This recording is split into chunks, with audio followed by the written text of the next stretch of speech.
We'll get this going.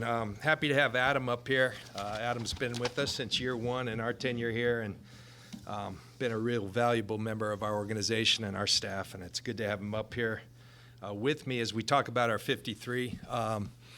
Obviously, the last few days, haven't been there myself as a player for a number of years. It's gut-wrenching to watch these players, the angst, the anxiety, the nervousness, and more so than anything, just watching guys who have put everything that they have in preparation and all their heart and mind and everything they've got into a goal, and when it's not realized, that's really tough to deliver that message. What we try to do is look them in the eye and tell them the truth. And the nice thing now is, at this point, with the larger practice squad, most of them are here in some capacity, and we really look at our practice squad of part of our team and an extension of our team, and I really appreciate the league allowing for that. The COVID rules, up that to 16 players, and we've stuck with that, and I think that's good for our league. It's good for football. It's really the version of a developmental program that we have. We try to do things in-house, but that certainly allows for it, and we're utilizing that to the best of our abilities. But with that, we'll open it up to questions on the 53, and you guys go ahead. John, Trey Sermon made the initial 53 Yeah. wave yesterday. What was the decision to waive Trey, who's just a third-round draft? Yeah. So when we kept, five halfbacks and a fullback and four tight ends, we knew that wasn't sustainable long term. But we felt like the players we had were worthy of that. So we had strength at each of those positions. The bottom line, J.P. Mason just played too well, and we felt like he made our team better. And the hard part of that equation is, on Trey, it's been much chronicled. His readiness last year. Not that he wasn't ready. He wasn't ready to play like we felt we needed him to last year. To Trey's credit, he was challenged and he answered the bell in every way this year. And so, really proud of Trey for that. We got this kid out of Georgia Tech as a backup, and we couldn't deny at the end of the day that he hadn't earned a spot on the roster. What J.P. Mason becomes, I don't know. We're very encouraged, and we think that he's really going to be a good football player for us. He runs in our style, and ultimately it came down to that. Now, when we decided to keep that on the original 53, we were going to ride as long as we could. I think the transaction that probably made it happen quicker than we thought was that Blake Hance became available. He brings real five-position versatility. So sometimes we talk about guys' versatility. He's actually done it in our league, played five positions, and has that center versatility, which is so important. And we put a claim in not knowing if we'd get him, and we're pleased when we did. At that point, we had to make a decision. Where does it come from? And we talked through that with Trey. We'll find out at 1 today if he's been claimed. If not, we'd love to have Trey back, because I think Trey really has a bright future in this league, and just came down to numbers. Was there any attempt to trade Trey? Yeah, we had discussions throughout camp, and I think it speaks to Trey's talents that those were initiated by other teams calling us, and so we'll see where that goes in terms of claims and all that, but can't tell you how highly we think of the young man with just how he's handled the situation here, the way he went to work, and then the way he handled it right down to the end. So nothing but good things to say about Trey Sermon. Something unique about the scouting and running back, where you guys, as an organization, have more success with undrafted and lower round guys, and have the time where it's harder to predict? It's a good question, and we'll always look at our processes. We do every year. The one thing I think we won't apologize is for having success in later rounds, whether it be Matt Breida or Jeff Wilson, or those guys weren't even drafted, and J.P. Mason and Elijah Mitchell. I mean, we're happy. We don't wear it as a badge of honor. Some teams are very beholden to their draft choices. Like, they're not going to move on from a draft choice. We're not that team. We're going to play the best players. And but we're also not the team that we're going to prove a point and let everyone know we'll cut a third-round pick. I take no joy in doing that, and every draft pick that doesn't like shine, that I take that personally, and we all do. We have a good process, and I think our late round success, I always go back to, I think it's the real synergies between personnel and coaching. That's why I think we hit on those guys. I guess you go back in our history, some of the running backs that haven't worked out, we'll take a hard look at that, but confident in the group as a whole, and confident in this roster as a whole. I think it's a good one. It gives us an opportunity. Remember playing for Mike Shanahan, he used to, it was almost every meeting. All you can ask for is a chance in this league, and this team has it, as it's constructed, has a chance, and that's a good feeling going into a year. You started to answer this about Hance, but what's the plan position-wise for him and for Mixakel and for Jason Poe moving forward? Yeah. So for Hance, I think I talked to him down there this morning. He got into his hotel room at 1:30, and he was in here early this morning, getting schooled up on the offense, working with Chris Furster, James Craig, and that group, going to work. But when I mentioned his versatility, I think it will be just as that, and then, Brunskill's coming off this hamstring. We're hopeful that we have him for week 1. You just never know with those things. And so having a backup center, someone who's done it, is very important. And so I think that's Blake did a lot of that last year for Cleveland. But he has played, left tackle. He has played right tackle. He's played both guards. And so we're excited about that. Those guys are extremely useful. As for Zakel, as Kyle calls him, Zakel J, he just is a guy who kept getting better every single day, and that's what you want in this league. Came from a smaller school, lesser competition, and so probably it was an eye-opener when he got here, just like it was at the Senior Bowl.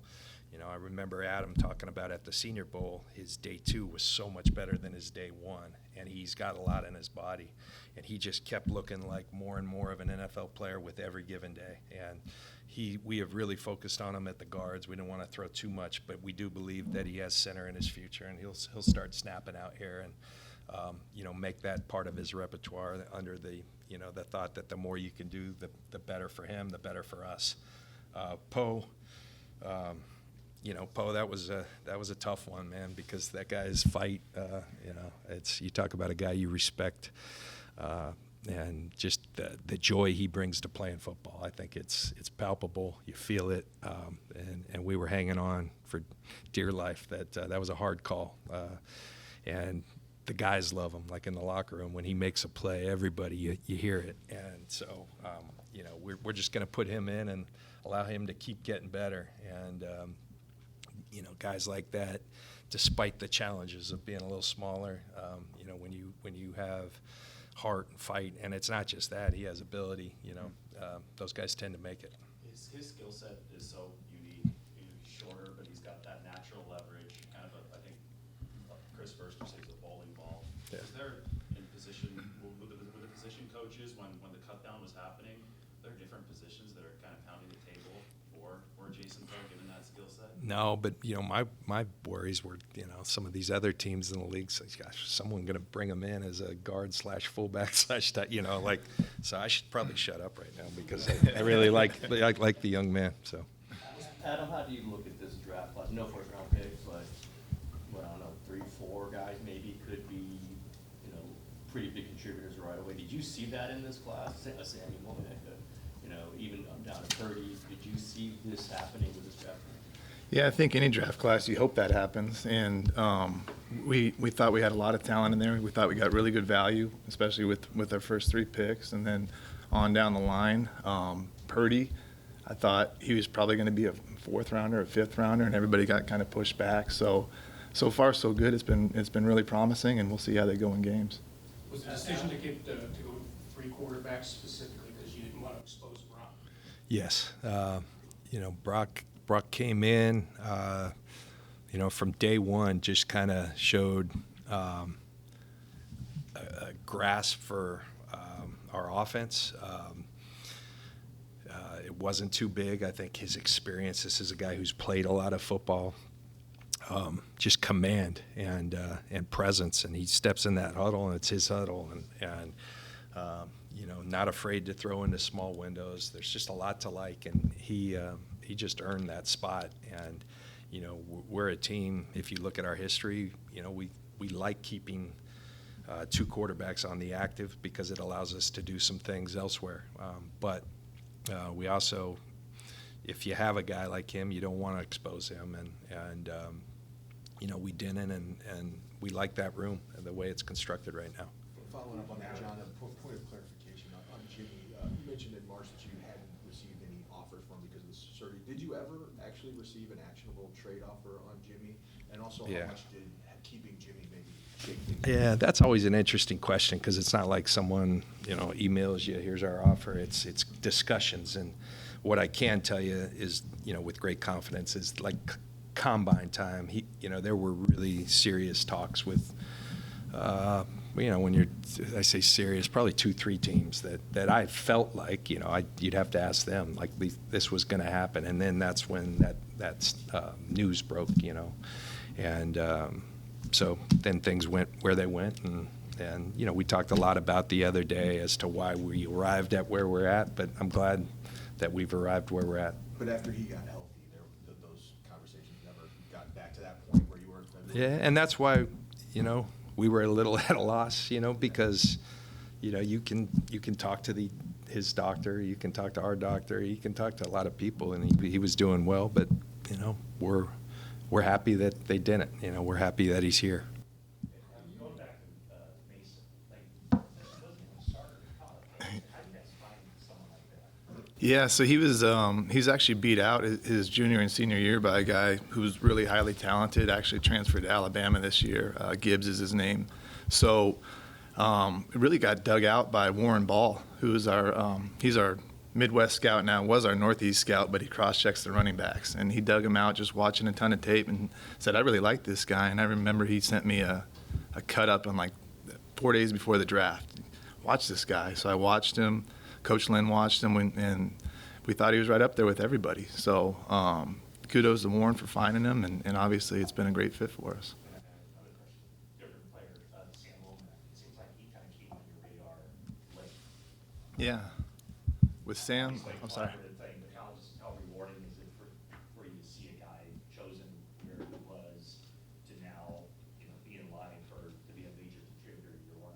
Yeah, I think with Sam, it sounds like he came on the radar late, but really I think back in August of that year, Ryan Kesnick, who's our Midwest scout, said he's one of his guys that he's convicted on. So we had our eyes on him from then. And then really just throughout the process, we noticed his ball skills, his length, something like we really look at as a guy's length compared to their height, and he measures it like a 6-foot guy. And he actually saw that in some of the preseason games this year, able to get that ball out on the interception and then making the play over the middle. So really, I think it was another collaborative effort with our scouts. Our R&D loved him in terms of his metrics and all that. So we're really excited where he's at, and hopefully he's competing for a spot right now. Let's do Danny Gray, too, since. Danny Gray. New number, right? 6? Did he get a new number? That's what I think. Oh, Yeah. wow. Yeah, he made it. Danny, same thing. Danny, we really loved his speed. I think that's the one thing that jumps out on the tape for you and jumped out on the tape at SMU. And then the other thing we really talked about was his toughness. When you got a guy who's fast and tough, catches the ball well, and I think he's going to add a good element to our offense. That with Danny, I was just down at TCU doing a dual-purpose trip, seeing my one of my daughters, who's a sophomore there, but also stopped by practice. They got some good prospects there. But Sonny Dykes, Kyle's got a little relationship with Sonny, I think from Cabo. They go, and I've known Sonny because I played for his dad in the Japan Bowl way back when, and so. We got on the phone with Sonny, and he just couldn't say enough about the young man. And so, the coach who's coached in Texas for a long time, to say I've never felt speed like that on a field. Some guys have time speed, but his, hey Sonny, is this speed? Do you feel it on like I've never felt? And so, but just being down there and seeing, because the old SMU staff, a lot of it is over at TCU. just the love those people have for him. You know, he's got an interesting story. He overcame a lot, but the people are just really pulling for him. And after being around Danny, you realize, and you know, he's got a ways to go in terms of the grasp of the system. And we ask a lot of our receivers, but man, we like that kid because it's real speed, but real tough kid as well. Take your mark. You guys started out at least with 5 running backs, and 4 tight ends, and a fullback, and 2 rookie running backs on 220 plus. Is that an indication of maybe down in town for volleyball? Yeah, you know, there's certainly been an evolution, you know, in us as an organization and kind of what we covet, and I think some of that's just predicated on how you win games. Some of it, you grab a player like a Deebo Samuel, and you see the physicality that just wears on people. And you know, we try to do a lot of things. I think we've got as good a staff, and you know, a lot of it starts with our head coach, who's our play caller, in terms of gaining schematic edge. But it's not all about scheme. At some point, you got to impose your will on people, and you know, some of our early picks that didn't pan out, saying why. And then, you know, probably a rebound effect. All right, we're going to go get a thick, strong, you know, tough. And you start seeing it, and you start, you know, I remember back to Tampa, you know, like defensive coaches getting really upset with me because I would never sit on the bench. Well, I wanted to watch Mike Allstott run somebody over. You know, that lifts a team. And so I think those things start kind of getting ingrained in, all right, this is how we win. And so if we can mix scheme with that mano-a-mano, we're going to impose our will on you, then that's a good thing. And so maybe it has become a theme. And George, the way he plays, kind of embodies that. Trent Williams, you go down the list. So, yeah, that it becomes kind of like a characteristic that we covet. We also, but it's really nice when you get guys who can, you know, impose their will, but also separate and do things and also run. So it's what we try to do, come up with a good mix of all of it. You guys have always Fired up just talking about it. Yeah. You guys have always gone heavy on the D line. You went heavy on O line this year. How much of that is just maybe because McGlinchey and Brunskill are banged up, or is it more of kind of like you do on the D line where you just feel really good about Well, we go heavy on D line. Always have, always will, because it's a philosophy. And because Chris Kasarik, whatever we have, he asks for 10 more, you know. So he wears us out, and we kind of meet in the middle. But, you know, in all seriousness, you know, I just feel really good looking at this list. I mean, and like the fact that we got Kamoko Ture to come back. I mean, that's really exciting, you know. So I really see it as 11, and then we got guys like Barrett that are so integral to what we do. So. You know, that's a really nice thing. So we're always kind of set up to go heavy there, but it will always be dictated by, you know, who the players are. Offensively, going, you know, we really thought we were going to go 9 this year. You know, Blake at the end, it just kind of, you're always scouring. And I want to point out, you know, Adam, you know, Rand Carthon, R.J. Gillen, who leads our pro department, Fred Gamage, Slow. We have so many Slowics. Steve Slowick. We got Bobby and Steve, and then I played for his brother Ryan. So I get and his dad Bob. So you know, so Crowley Hanlon. So they do such a great job of really scouring the league, and sometimes it's a thankless job because they do all this work, and we only claim one guy, you know, and might not claim anyone, but they do the work and they do it really well, and so. You know, when Blake became available, we saw that as a good fit. That took us up to 10 O-linemen. So, you know, having 20, you know, we do believe the game starts and up front. And, you know, I think it's indicative, but our roster is indicative of that. Was the appeal of playing for Chris Kasarik something that brought Kamoko back? Because he had 5.5 sacks last year. So Yeah. Opportunities elsewhere. I think it brings a lot of people to here, brings a lot of people back. I think more than anything, when you have a coach who you know is going to invest their whole heart, soul, being into making you a successful player. Is he going to be demanding? Absolutely. But are you going to learn? And then that's that's doubled down on by that room. There's a bunch of good dudes that really pull for each other, and I think it can be a spot like that because everyone can play. Not everyone's up on game day, but we rotate them through. You know, my old coach Rod Marinelli used to tell those guys, run till your heart blows up, then run some more. And that Chris is very similar, like go, go, go, and don't be looking at the sidelines for us to take you out. We'll take you out because we've got not just depth, but real depth of guys who can play. And we're excited about that group. Take two more.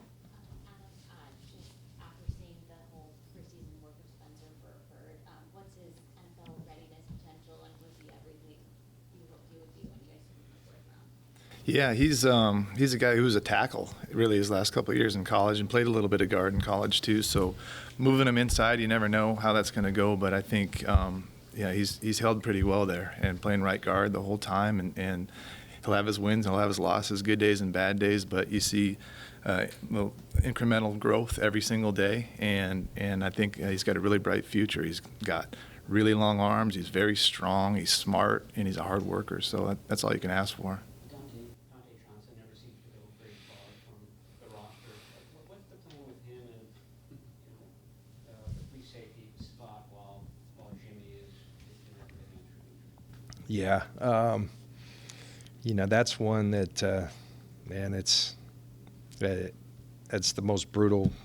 Those conversations, probably they're all brutal, but that, like, talking to Dante and, it feels like it's happened so many times. And so, I think it comes down to, Dante, we value you. And then it's kind of, you feel like they're hollow words. Well, why do you keep doing this? And it's because we trust him. He's dependable.